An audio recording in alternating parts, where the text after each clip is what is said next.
উপস্থিত প্রিন্ট ও ইলেকট্রনিক মিডিয়ার সাংবাদিকবৃন্দ,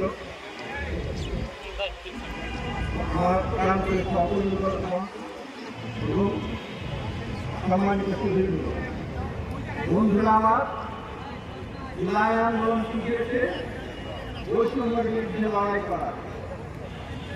আপনারা বলুন, বৈষম্য শিখেছে হয় নাই, চাকরিতে বৈষম্য, নিয়োগে বৈষম্য, বেতনে বৈষম্য,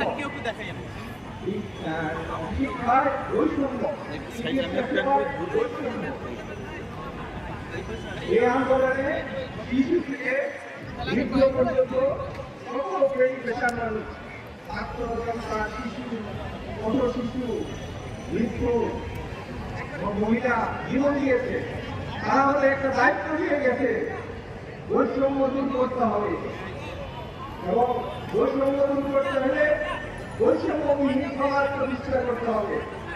গণসংহতি আন্দোলন আগামী দিনের সংগ্রাম শুরু করবে বৈষম্যবিহীন সমাজ। বৈষম্যবিহীন সমাজে কোনো দুর্নীতি থাকে না, কোনো লুটপাট থাকে না, কোনো ফেসিস্টের জন্ম নেয় না।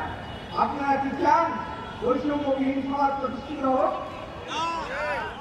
আমি বিশ্বাস করি গণসংহতি আন্দোলন এই বৈষম্যবিহীন সমাজ প্রতিষ্ঠার দৃঢ় এবং প্রত্যয়ী আন্দোলনের পদক্ষেপ রাখে।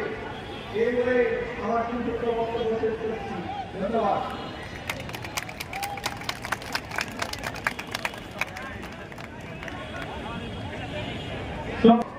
সকলকে সংগ্রামী শুভেচ্ছা জানাচ্ছি।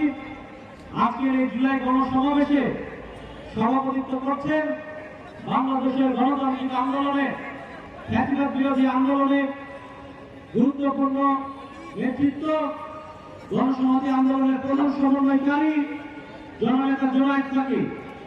আমরা কিছুক্ষণের মধ্যে আমাদের আজকের এই সমাবেশের কাজ আনুষ্ঠানিকভাবে শুরু করব। আমি আজকের এই সভার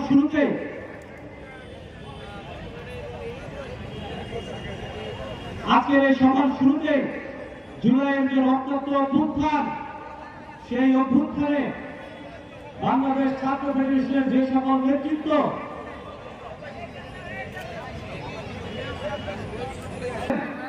এই অভ্যুত্থানকে সংগঠিত করার জন্য লড়াই করেছেন, সংগ্রাম করেছেন, তাদের সকলকে মঞ্চে ডেকে নেব। আমি প্রথমেই